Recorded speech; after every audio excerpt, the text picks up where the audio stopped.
voudrais tous vous souhaiter la bienvenue au studio Gabriel. On a déjà eu une petite session l'année dernière qui avait été une grande première en fait parce que personne ne s'était vu en physique depuis très longtemps. Donc je m'appelle Nicolas Déal, je travaille chez Orange Events et je m'occupe de toute la partie broadcast en fait, sur les grands événements. On est top sponsor du CELO pour les Jeux Olympiques. Rendez-vous février 2023 pour cette caméra. Le système Panasonic, là, avec les petites caméras, les petits Z, ça peut être un système intéressant pour nous, pour le basket. On a beaucoup de petites caméras d'abord pour tout ce qui est coulisses. Donc aujourd'hui, on a 11 cours qu'on gère simultanément. Les cadreurs opèrent dans le centre qu'on appelle le Remote Center. Un cours annexe ayant un réalisateur et 2 opérateurs, ça nous fait 22 opérateurs remote et 11 réalisateurs. Depuis 2 ans maintenant, on a repris la main sur la production de Roland-Garros qui jusque-là était gérée par France Télévisions. Avec le concours d'AMP Visual, on a délocalisé la production des cours annexes. On a jusqu'à 16 cours qui jouent en simultané. Et donc il y en avait 11 qui sont produits avec des moyens remote. C'est ce qu'on essaie d'amener bien entendu avec nos connaissances depuis de nombreuses années avec Visual TV, c'est d'être expert sur le live sur le terrain, expert sur le management du réseau et expert dans les asymptotes. Dès qu'il y a de la longue distance, est-ce que ça c'est quelque chose qui pose problème Parce qu'il y avait déjà des liens existants entre HBS et le stade Roland-Garros. Donc dans ce cadre-là, c'était, on va dire, simple, mais avec une vigilance importante déjà pour qu'on ait des équipements qui travaillent en véritable balancing, c'est-à-dire lorsqu'on perd un brin pour un coup de pelleteuse, le fameux coup de pelleteuse parisien qu'on connaît tous peut-être ou pas, eh bien qu'on ait ce switch très rapide.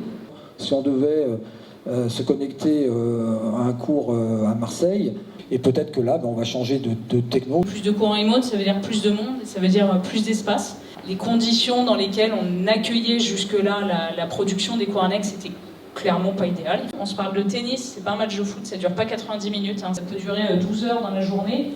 Il y a aussi peut-être possibilité par rapport à des planifications différentes de peut-être avoir aussi une optimisation d'un certain nombre de personnel parce qu'on a un environnement beaucoup plus serein pour pouvoir travailler. Déjà que ce soit fait à Roland-Garros ou que ce soit fait à Saint-Denis ou ailleurs, moi mon objectif au final c'était que les diffuseurs ils ne perçoivent pas ce changement et on n'a pas forcément communiqué beaucoup auprès des diffuseurs sur ce point parce que pour nous ça se devait d'être neutre. Donc oui, en tout cas nous de notre point de vue client final, c'est plutôt une belle opération.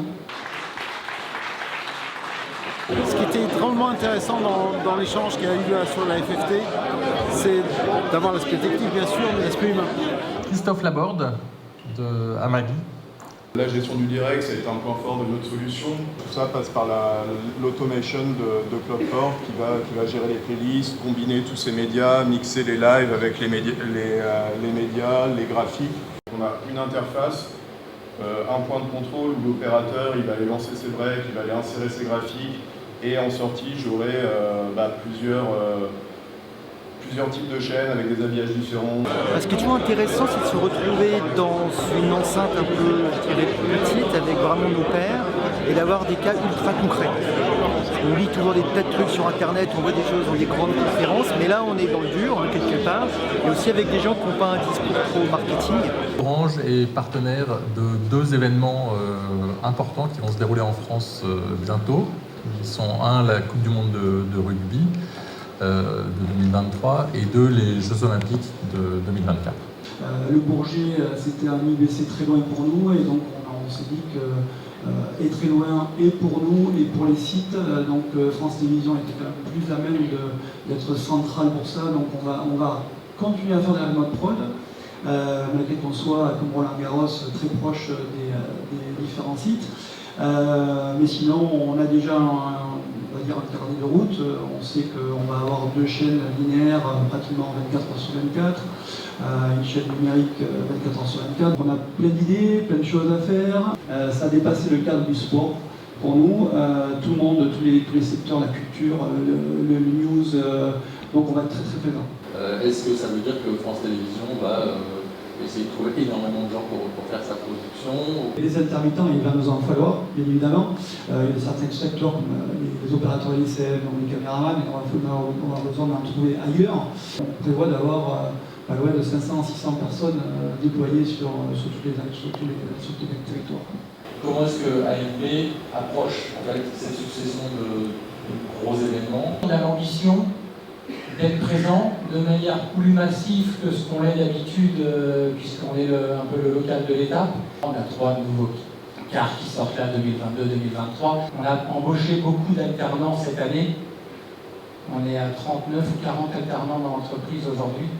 Est-ce qu'il y a un après-JO ou un après-Coupe du Monde de rugby? L'idée, c'est de vraiment avoir un maximum de sport, un maximum de couverture de tous les sports. Donc oui, je pense qu'il va y avoir l'après-jeu. On va vraiment donner un spectacle total. Merci beaucoup à tous les deux. Merci à tous.